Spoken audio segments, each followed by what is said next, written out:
Hello and welcome to the Open Platform. Today my guest is Mr. Hayk Gabrielyan, who is an expert on Turkey. We will talk about the latest developments in Turkey and Ankara's involvement in Armenia-Azerbaijan tensions. Mr. Gabrielyan, welcome and thank you for joining us. Hello, thank you for your invitation. On July 24, Hagia Sophia was reopened as mosque. Why exactly on this date? What does it mean for Turkey and Recep Erdogan himself? Thank you. First of all, I would like to emphasize that this was not an unexpected event for Turkey, for its president Recep Tayyip Erdogan. About 7-8 years ago, when Erdogan was the prime minister of Turkey, he turned two famous Orthodox Christian cathedrals of Hagia Sophia in Trabzon and in Iznik, Nicaea. And this is the third such a case of Hagia Sophia in Turkey. And we can say that former footballer Recep Tayyip Erdogan scored a hat-trick in football term when a player scores 3 goals in a single game. Now about why Erdogan chose this day and this year also. We will start from the day.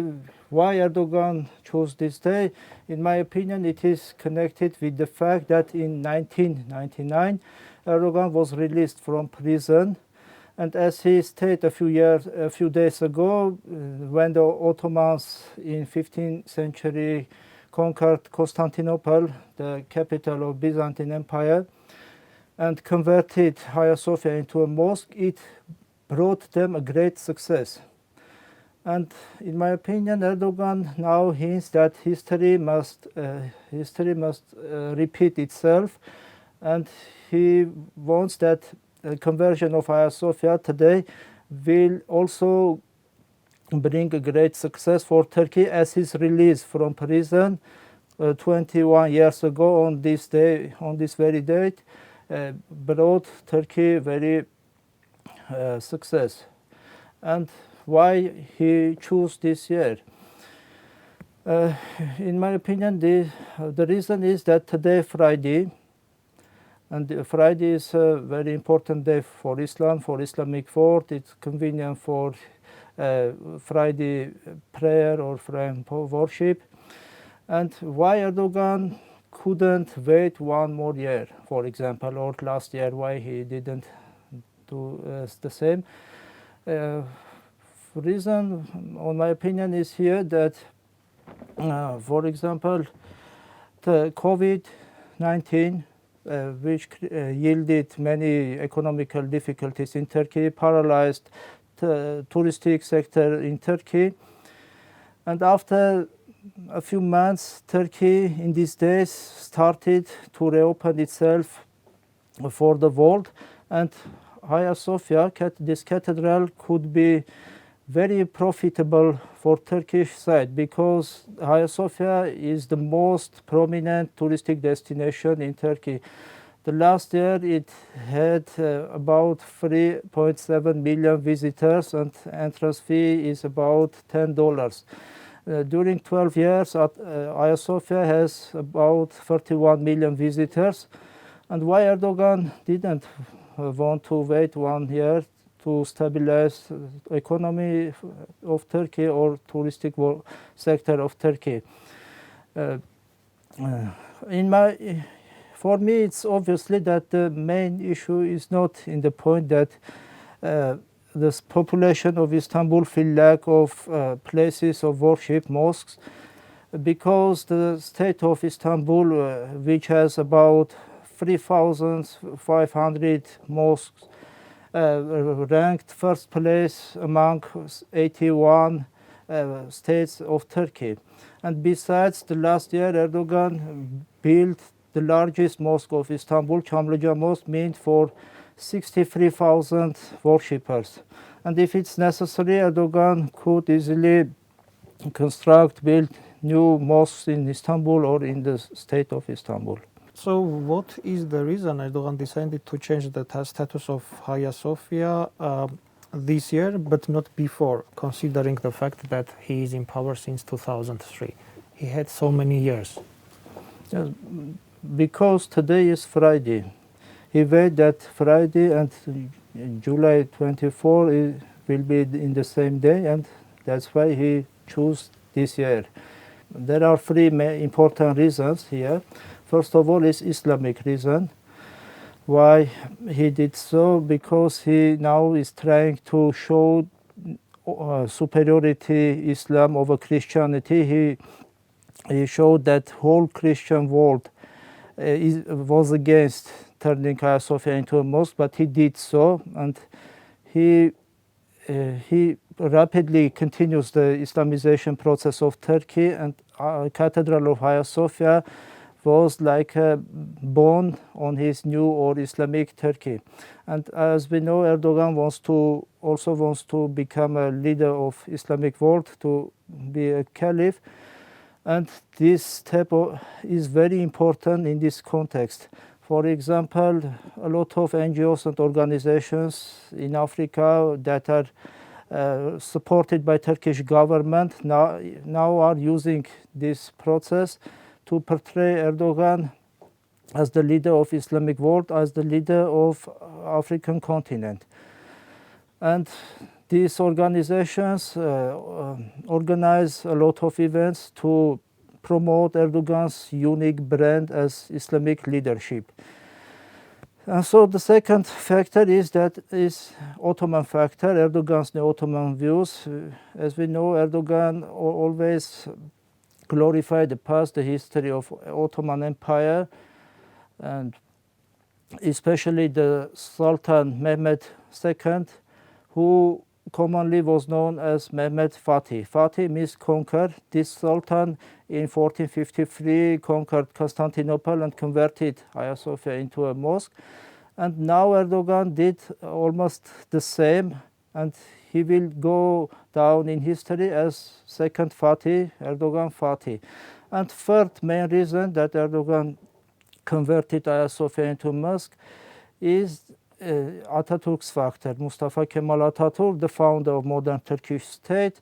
We know that Erdogan wants to leave his deeper mark in history, more deeper than Atatürk, in its remote rivalry with Atatürk.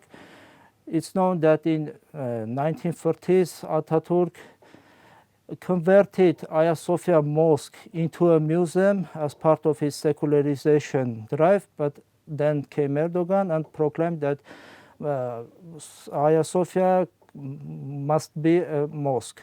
And given how sensitive is this issue for Greece, I can also say that Erdogan who converted Hagia Sophia into a mosque also wants to put an end to appropriate encroachments of Greece. He wants to get rid of the ghost of Hagia Sophia in Turkey. Turkish officials explicitly exported Azerbaijan on the latest tensions between Armenia and Azerbaijan.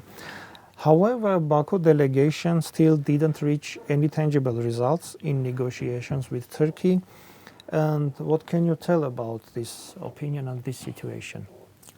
I don't agree with you, because the results of Azerbaijani military delegations visits are confidential, but I'm not sure that Turkey will try to sell drones and missiles to Azerbaijan, for instance, Bayraktar drone or some missiles.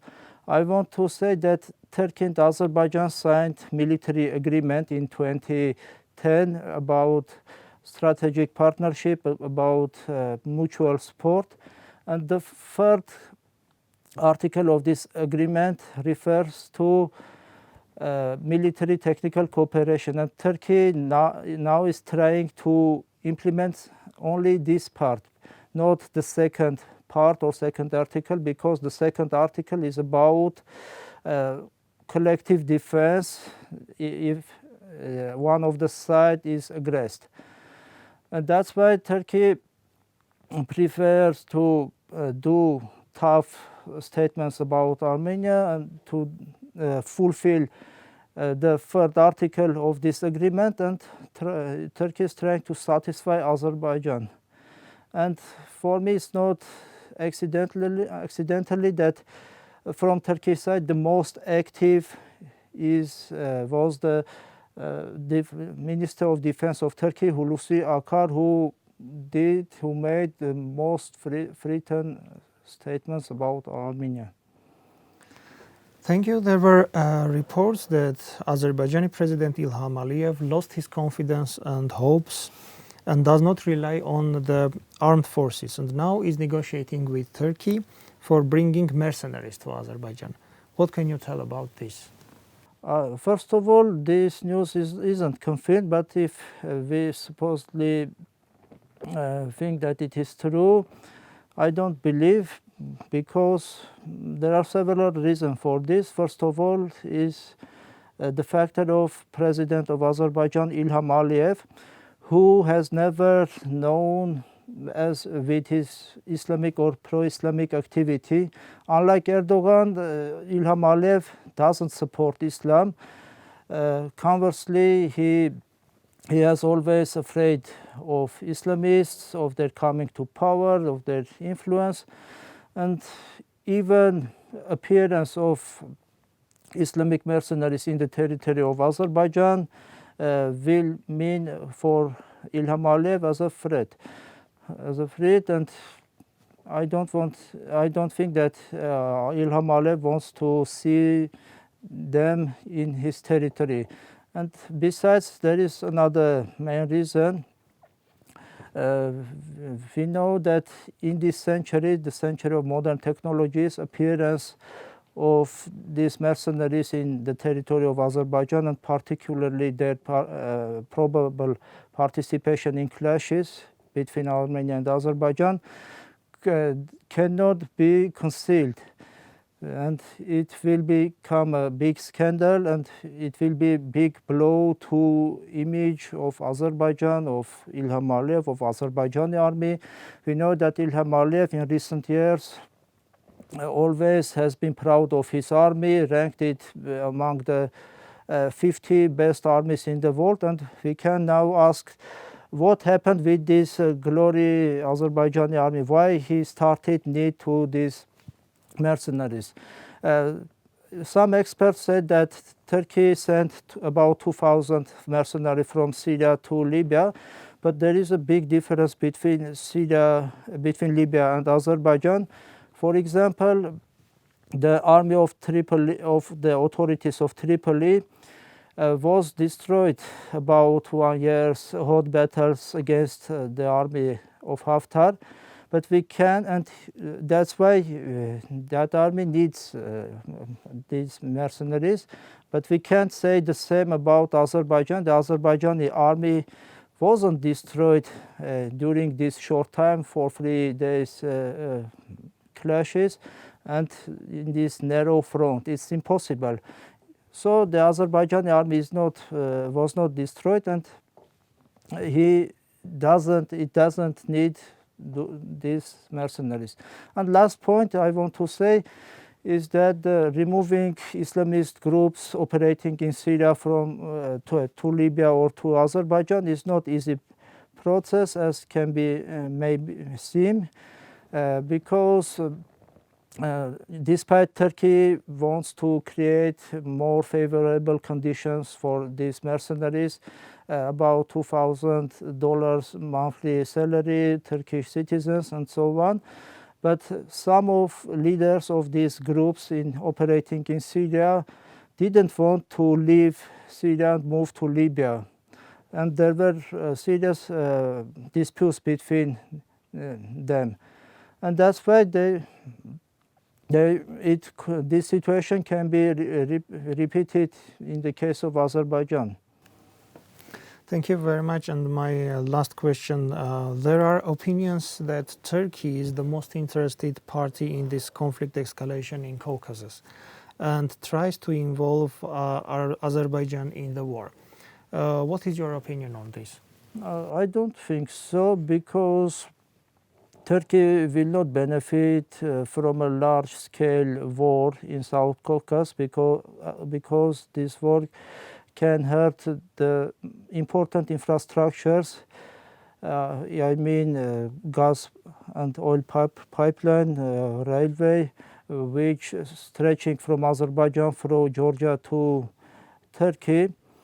And Armenia should continuously state that in no case it will not explode these infrastructures. We won't do this because also from this will suffer our friends, Georgia, Europe, international concerns, and so on. But for Turkey, it's necessary the insistent work of these infrastructures, but I don't exclude if the escalation will continue in this region in the future.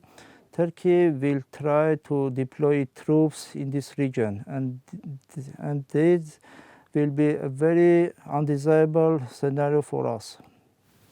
Mr. Gabrielyan, thank you very much for having time and joining us. Thank you.